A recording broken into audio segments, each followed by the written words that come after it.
유다 왕 우시야의 시대, 곧 이스라엘 왕 요아스의 아들 여로보암의 시대, 지진 전 2년에 드고와 목자 중 아모스가 이스라엘에 대하여 이상으로 받은 말씀이라. 그가 이르되 여호와께서 시온에서부터 부르짖으시며 예루살렘에서부터 소리를 내시리니 목자의 초장이 마르고 갈멜산 꼭대기가 마르리로다. 주일마다 소선지서에 대한 말씀을 나누고 있습니다. 12명의 소선지서에 대한 내용인데요. 오늘은 아모스에 대해서 같이 은혜를 나누고자 합니다.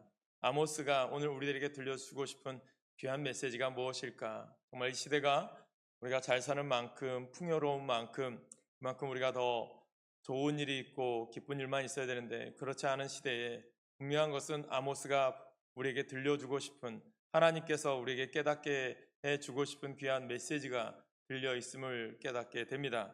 그래서 오늘 이 아모스 선지자를 통해서 정말 우리들이 하나님의 뜻이 무엇인지, 내가 오늘 하나님께 부름받은 자로서 어떻게 살아가야 되는지를 결단하는 귀한 시간 되시기를 간절히 소망합니다. 아모스를 흔히 이렇게 부릅니다. 공의와 정의의 예언자다라고 부릅니다. 정의는 옳고 바르다는 의미겠죠. 왜 공의와 정의의 예언자냐? 그에게 삶에 있어서 기준이 바로 서 있기 때문입니다. 그의 삶 가운데 올바로 서 있기 때문에 그 기준에 맞춰서 선포를 했기 때문에 그 기준에 알맞은 삶을 살았기 때문에 그를 공의와 정의의 예언자다라고 부릅니다. 그렇다면 그에게 있어서 공의와 정의의 기준은 누구이겠습니까? 바로 하나님의 말씀이요 하나님입니다. 오늘 우리들도 살아가면서요, 세상에 많은 가치관이 있고요, 세상에 많은 일들이 있지만 오늘 믿음의 사람들에게 있어서 가장 중요한 것은 믿음, 하나님에 대한 말씀이 우리 가운데 기준이 되는 믿음이 있기를 간절히 축복합니다. 요즘 이 시대를 살아다 보면 불확실성의 시대에서 살아갑니다. 미래에 어떤 일이 일어날지 모르고 미래에 또 많은 두려움들이 있는 것이 우리 가운데 현실인 거죠. 확실한 기준도 없는 시대죠. 그런 가운데 중요한 것은 세상의 모습들은 그럴지라도 오늘 우리 믿음의 사람들은 앞에 어떤 일이 있을지라도, 앞에 우리 삶 가운데 무슨 일이 있을지라도 하나님만 바라보며 의지하는 삶이 우리 가운데 있기를 간절히 축복합니다. 그래서 우리가 아모스서를 통해서 그의 기준이 바로 되어 있기 때문에 중요하다고 말씀드렸어요. 제가 책 중에 김성근 씨가 쓴 책이 있습니다. 그 책을 읽는데 너무 많은 교훈이 됩니다.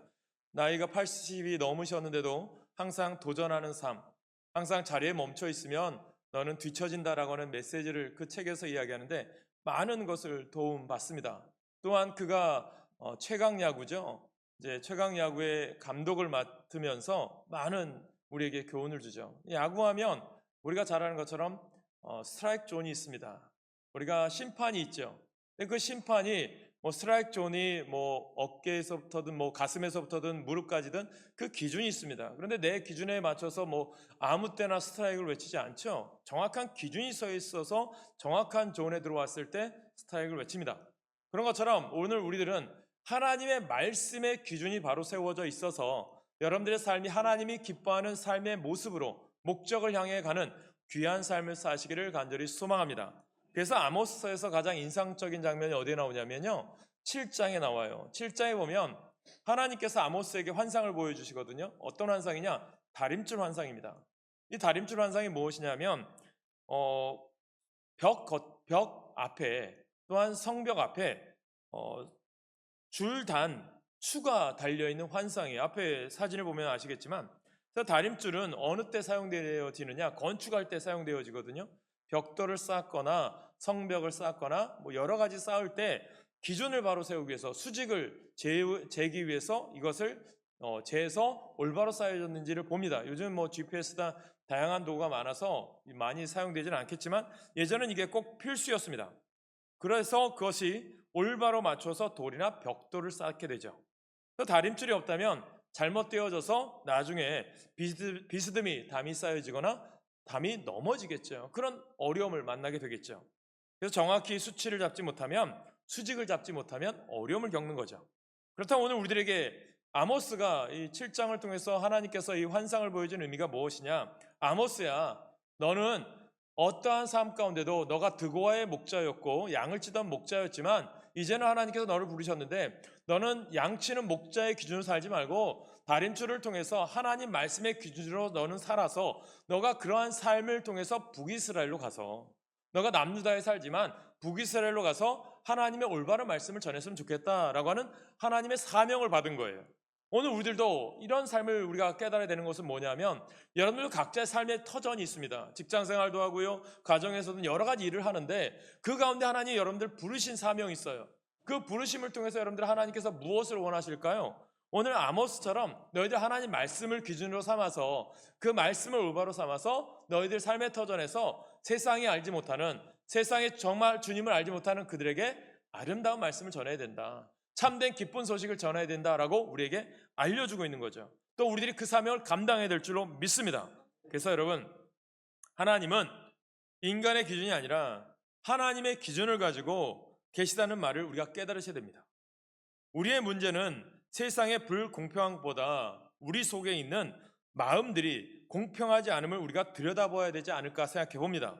그런데 이렇게 우리의 속마음을 볼 수 있는 능력이 우리에게는 없어요. 그래서 하나님의 말씀이 기준이 되는 삶을 살기 위해서는 우리가 훈련이 필요한 거예요. 말씀을 읽어야 되고요. 또 우리가 예배를 통해서 성경 말씀을 통해서 계속해서 나눠야 된다는 것입니다. 저는 그래서 오늘 여러분들의 삶이 하나님의 말씀의 기준이 서서 세상의 많은 가치관들이 우리를 좌지우지하지 못하게 하고 말씀의 기준이 서서 어떤 환경과 조건에서도 복음을 전하는 하나님의 기준이 바로 서 있는 여러분 되시기를 간절히 소망합니다. 그래서 아모스를 우리가 같이 오늘 말씀을 나누는데 여러분 아모스의 말씀을 보면 여러 가지 그 시대적 배경이 있어요. 하나님께서 왜 아모스를 택했을까? 또 아모스가 남유다 사람인데 왜 북이스라엘에 가서 복음을 전하게 했을까? 하나님의 심판의 말씀을 전하게 했을까? 뜻과 하나님의 계획이 있다라는 거죠. 그럼 그 상황을 보면 첫 번째 아모스가 활동했던 시대는 여로보암 시대라고 이야기합니다. 성경 오늘 1절에 이야기하죠. 아모스가 활동하던 시대는 이스라엘이 남과 북이 분열되었습니다. 솔로몬 이후에 솔로몬이 마지막에 우상 숭배와 하나님의 뜻을 어긴 삶을 통해서 어떻게 됩니까? 르호보암을 통해서 남유다가 세워지고요. 여로보암을 통해서 북이스라엘이 세워집니다. 남왕국은 유다라 불렀고요. 또한 그 시대 또한 북이스라엘은 바로 북이스라엘로 불렀습니다. 정확히는 오늘 아모스가 활동했던 시대는 여로보암 왕이라고 하는데 이 시대는 여로보암 1세가 아니라 2세입니다. 그러니까 세월이 좀 흘렀던 시기죠. 저 대략 시대로 따지면 약 예수님이 태어나기 이전 BC 760여 년경에 이 아모스가 활동했다라고 보시면 됩니다. 그렇다면 왜 이 시대의 여로보암 때 아모스가 활동했냐? 성경에 왜 이렇게 기록했을까요? 아모스서를 이야기하면서 이유가 있습니다. 북이스라엘 역사상 가장 부강하고요. 가장 나라가 활동했고 경제적으로 활발했던 때가 여로보암 2세입니다. 성경에 보면 몇 줄 나오지 않지만 그 시대를 이야기해요. 그러나 이 시대를 다루는 성경의 내용은 몇 줄 되지 않아요. 그 이유가 있습니다. 여러분 세상의 가치관은 여로보암 2세 때 북이스라엘이 정말 위대해서 나라 영토도 많았고 땅도 크고 경제적으로 부유했다. 이것을 기록할 게 더 많다고 생각하겠지만 성경적인 가치관은 다르다는 거예요. 왜 하나님께서 이 아모스를 통해서 여로보암 시대 2세 시대를 짧게 기록했느냐? 하나님의 가치관과는 전혀 다른 시대였다라는 것입니다. 보통 세상의 역사관에는 자기 국력이 신장되거나 문화가 발달했던 시대를 더 크게 기록합니다. 더 중요하다고 봐요. 또 책도 많이 발간되겠죠. 통칭 물질 중심의 역사관이 그렇습니다. 그러나 성서는요, 어떤 역사관이요? 하나님 중심의 역사관이에요.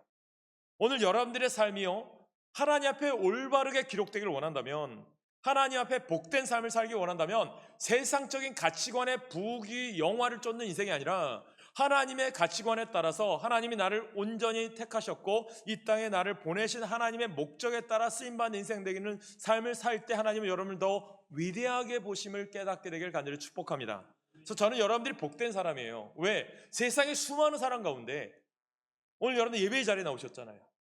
그리고 오늘 옆에 같이 앉았잖아요. 여러분들 복된 삶을 사시길 간절히 축원합니다.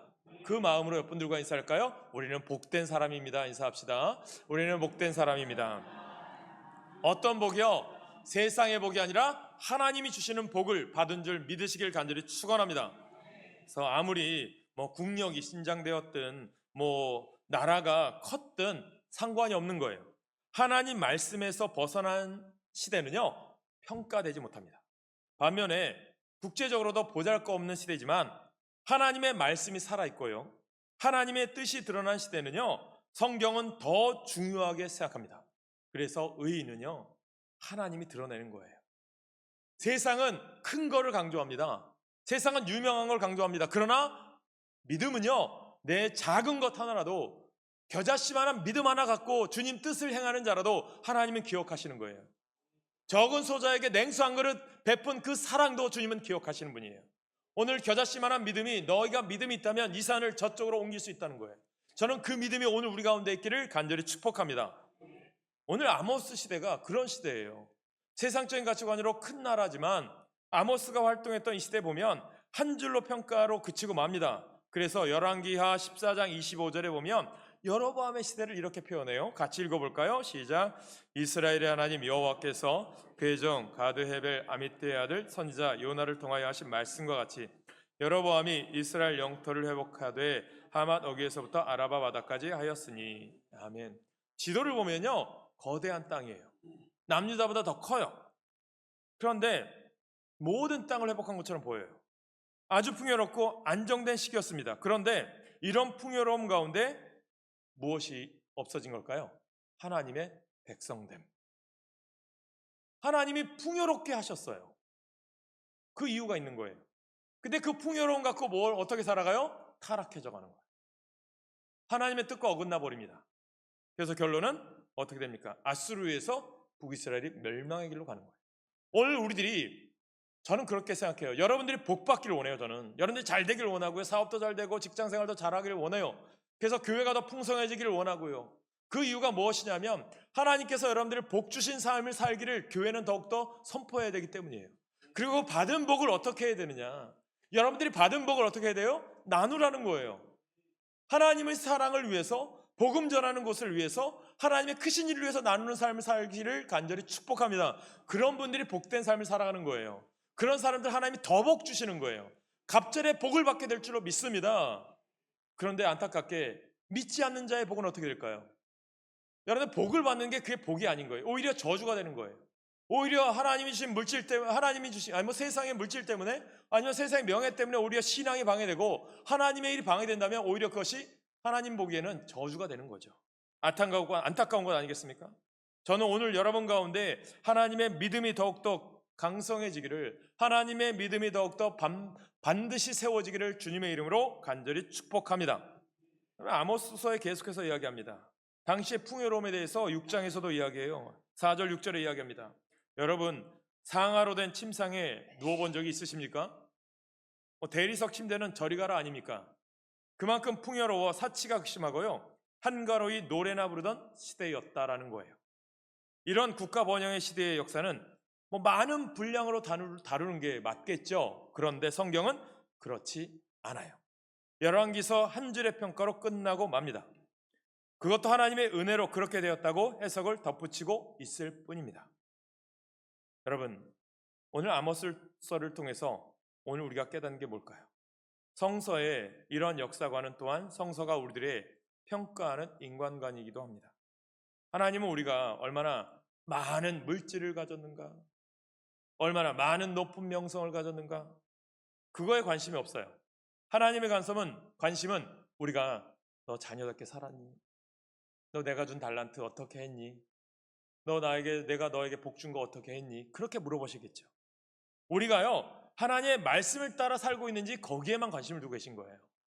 오늘 저는 여러분들이 하나님의 말씀의 기준으로 삼아서 주의 복된 삶을 사시기를 간절히 축복합니다.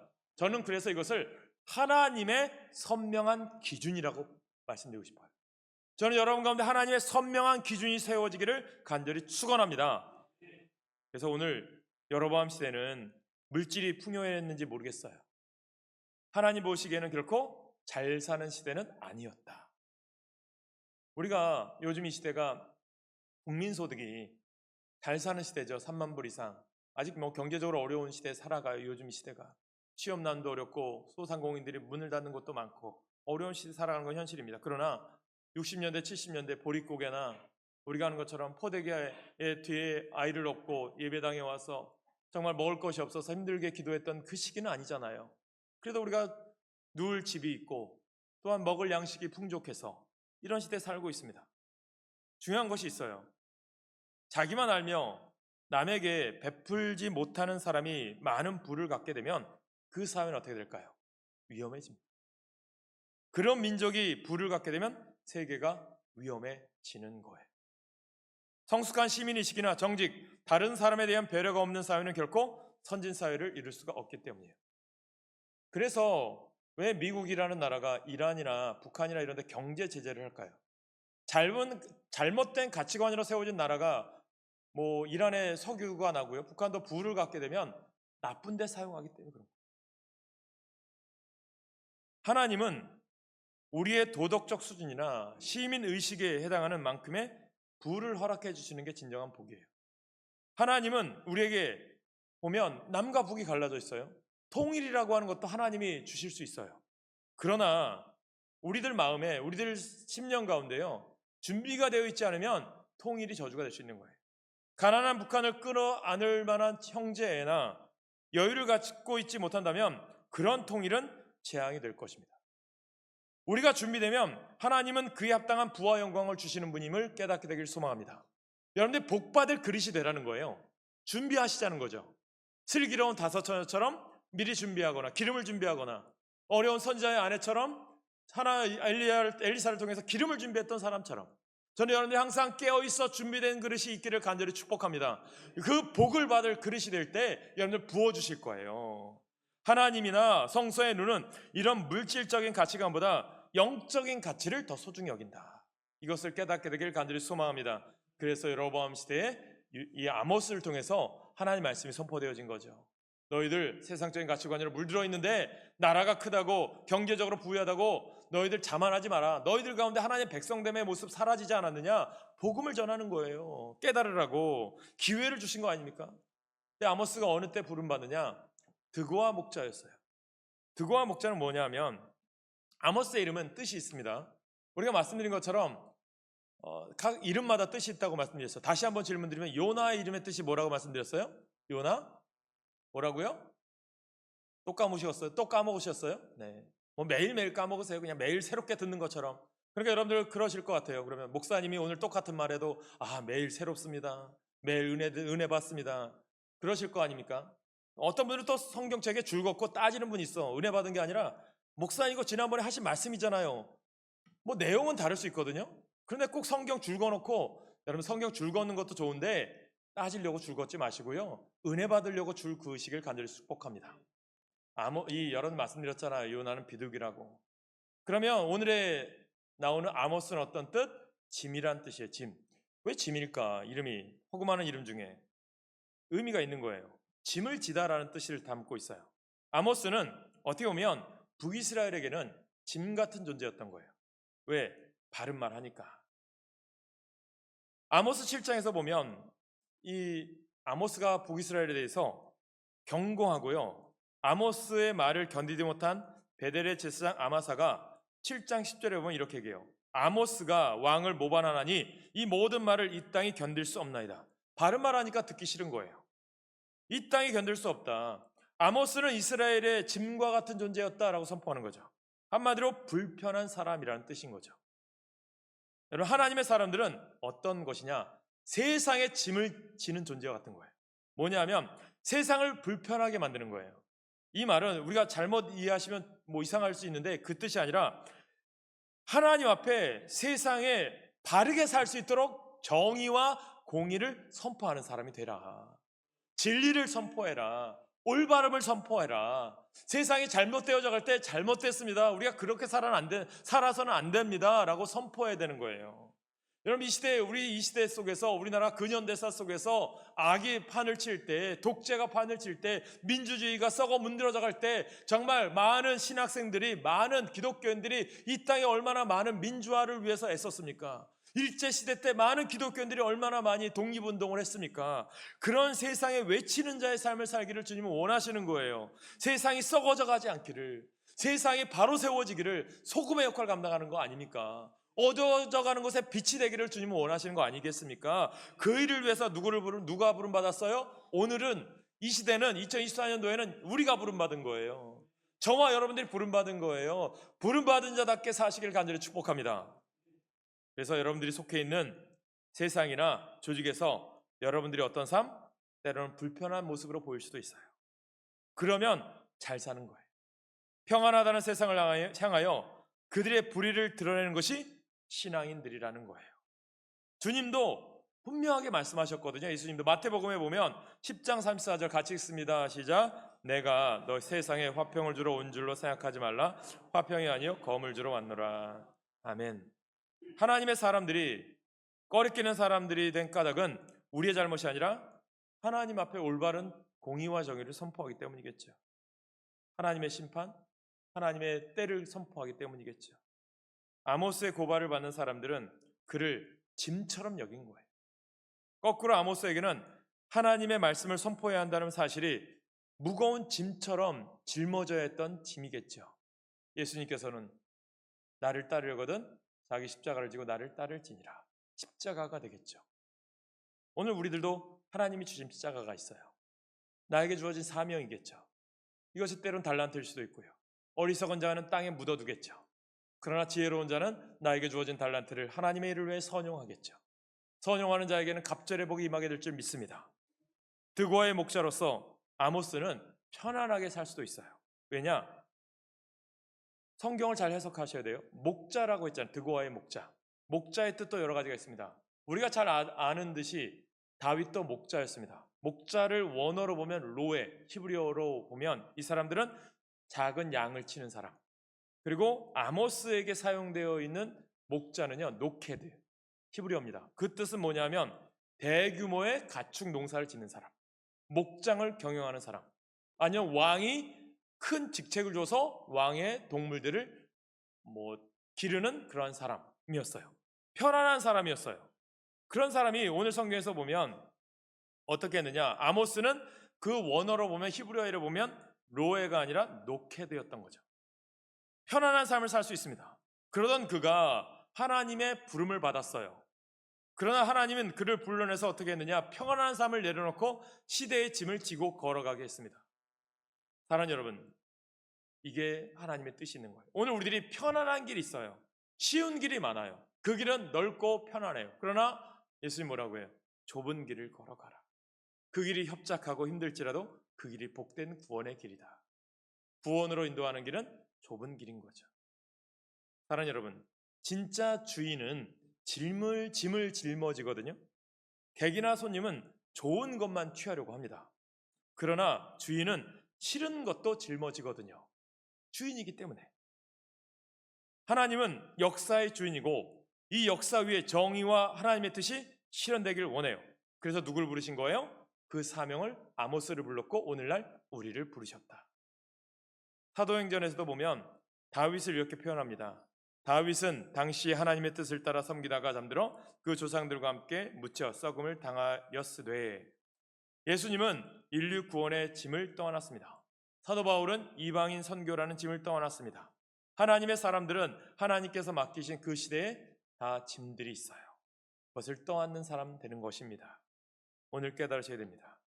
오늘 평안한 삶을 살 수 있었던 아모스, 쉽게 살 수 있었던 아모스. 그러나 하나님은 그를 들어 쓰셔서 하나님의 사람으로 하나님 앞에 북이스라엘을 회개케 하는 선지자로 부르신 줄 믿으시기 바랍니다.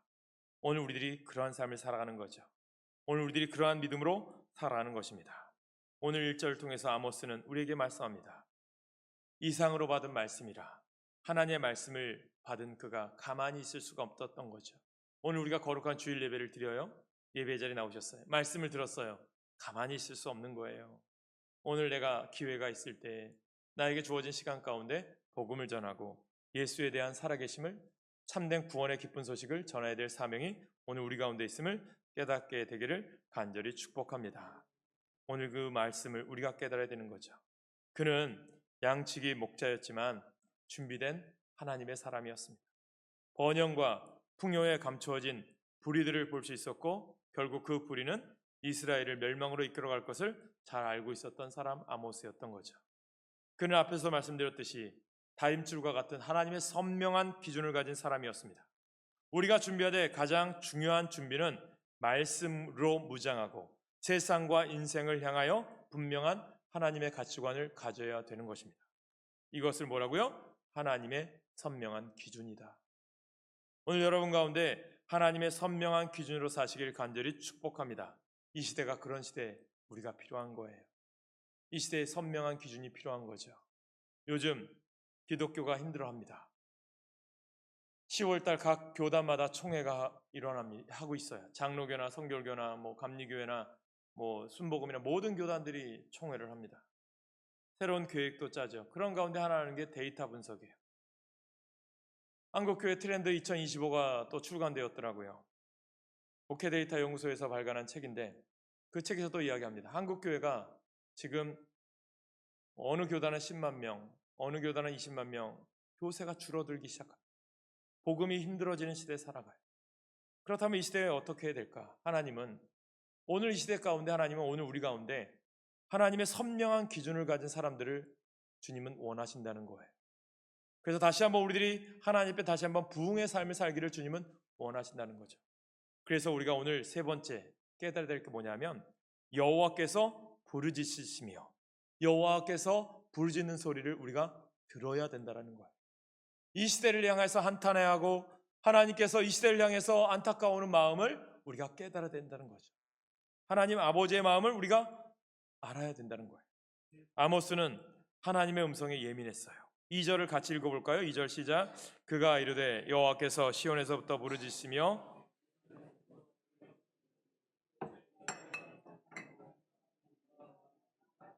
아멘. 하나님은 부르짖으시는 하나님이시다. 이건 뭐냐면 3장 4절에서를 보면 사자가 움킨 것이 없는데 어찌 숲풀에서 부르짖겠으며 젊은 사자가 잡은 것이 없는데 어찌 굴에서 소리를 내겠느냐. 아멘. 이 말은 뭐냐면 하나님이 그렇게 소리치고 계시다는 거예요. 하나님은 예루살렘 시온산 위에서 이스라엘 향해서 외치는 거예요. 아모스는 이 음성을 알아들었습니다. 이 하나님의 음성을 들었기에 아모스는 자기 생업을 포기하고 이스라엘 향해서 올라갑니다. 이것이 깨닫는 거예요. 오늘 하나님께서 우리들에게 주신 사명이 있어요. 하나님의 음성을 들으셔야 된다는 거예요. 오늘도 여러분 주변에서 하나님의 역사하시고 계시거든요. 사람들이나 주변 환경들이나 누구를 통해서 깨닫게 하시는 말씀이 우리 가운데 있어요. 그런데 우리가 들을 귀가 없으면 듣지 못하는 거예요. 우리가 하나님에 민감하지 않으면 깨어있지 않으면 듣지 못하는 거예요. 하나님 오늘 그래서 늘 깨어 기도해라. 늘 깨어 하나님 말씀에 귀 기울여라. 요한계시록에서 소아시아 7교회에 들을 귀 있는 자는 들을지어다. 듣는 자는 복이 있습니다. 깨닫는 자는 복이 있습니다. 그 복된 사람이 여러분 되시기를 간절히 축복합니다. 하나님의 음성은 우레처럼 울리는데요. 우리는 마치 귀머거리처럼 듣지 못하는 거예요.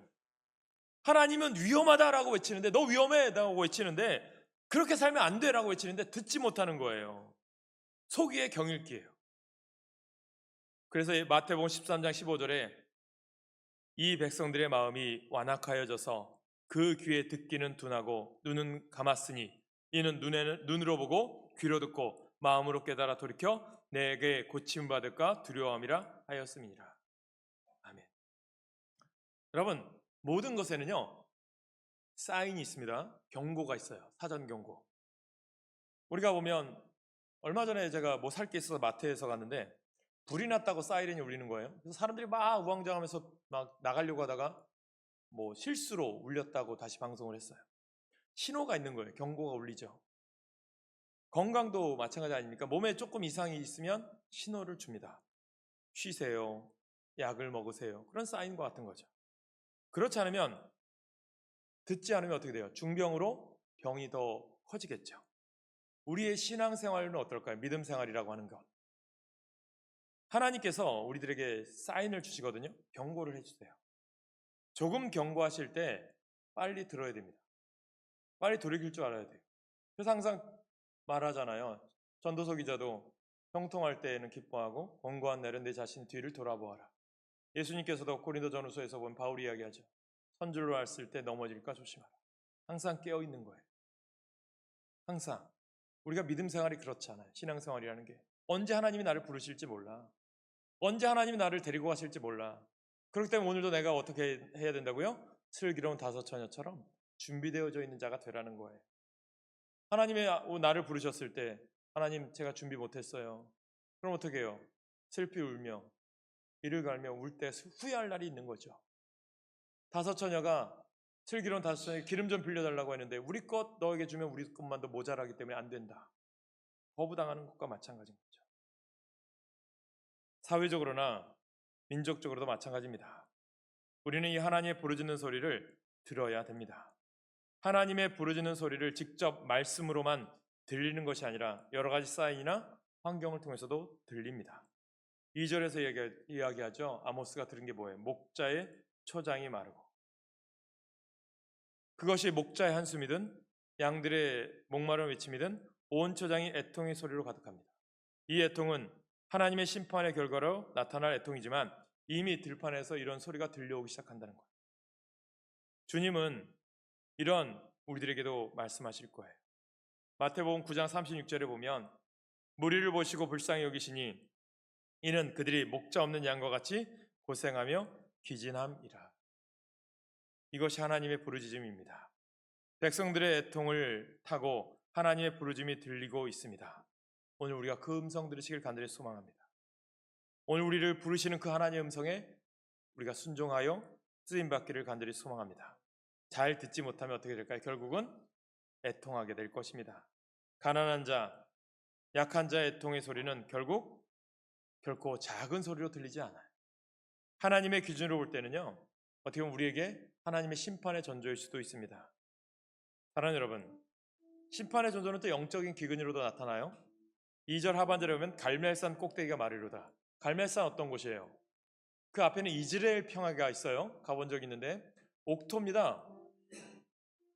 단에서 브엘세바까지 이 지역은요, 지중해에서 불어오는 아침 이슬이 있어서요 풍요로운 땅입니다. 근데 갈멜산은 우리가 아는 것처럼 엘리야가 바알과 아세라를 섬기던 850명과 싸웠던 그곳이에요. 그런데 이곳에 기근이 온다는 거잖아요. 엘리야 시대 때도 3년 반이나 기근이 왔었잖아요.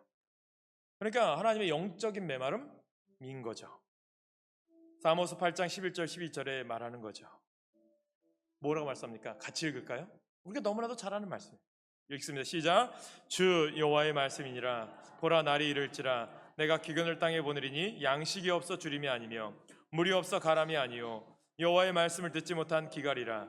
사람이 이 바다에서 저 바다까지 북쪽에서 동쪽까지 비틀거리며 여호와의 말씀을 구하려고 돌아다녀도 얻지 못하리니. 아멘. 여러분, 우리의 영적 상태는 어때요? 여러분들의 믿음 상태는 어때요? 말라서는 안 됩니다. 말라서는 죽는 것밖에 안 돼요. 오늘 우리 이 시대는 어떻습니까? 기도가 되지 않아요. 금요기도회나 철야기도회나 기도원들이 다 죽어져 갑니다. 민족을 위한 기도재단들이 사라져 갑니다. 안타까운 시대 아닙니까? 교회나 모든 것들은 이상하게 하나님을 향한 헌신과 하나님을 향한 섬김이 사라져버리고 교양과 문화의 장소로만 바뀌어져 버렸어요. 하나님은 이 시대 회개하기를 원하는 거예요. 분명히 영적인 위기예요. 이 시대 하나님 오늘 우리를 통해서 하나님은 깨닫기를 원하시는 줄 믿습니다. 하나님은 오늘도 우리와 우리 민족을 향하여 부르짖고 계신 거예요. 여러분, 또 오늘 이 파주시를 향해서, 오늘 이 터전을 향해서 우리를 부르시는 거예요. 이 소리를 듣고요, 우리가 내 삶을 바꾼다면 하나님은 우리에게 놀라운 평화와 풍성함의 복을 부어주실 줄로 믿습니다. 그러나 그 소리를 외면한다면 그 앞에는 하나님의 심판밖에 없는 거예요. 오늘 여러분, 하나님의 음성 듣고 그 하나님의 마음을 알아서 하나님의 마음이 내 마음이 되고요, 그 마음을 내가 품어서 오직 이 세상을 향한 복음, 아모스가 공의와 정의를 선포할 때 얼마나 마음이 힘들었겠습니까? 그러나 그 마음, 하나님 부르셨음을 믿고 담대하게 선포했거든요. 오늘 여러분도 담대한 마음, 하나님이신 마음 갖고 세상을 향하여, 가족을 향하여, 이웃을 향하여 예수의 복음을 전해서 하나님의 기쁨이 되는 삶, 하나님의 놀라운 일을 감당하는 주의 백성 되시기를 주님의 이름으로 간절히 축복합니다.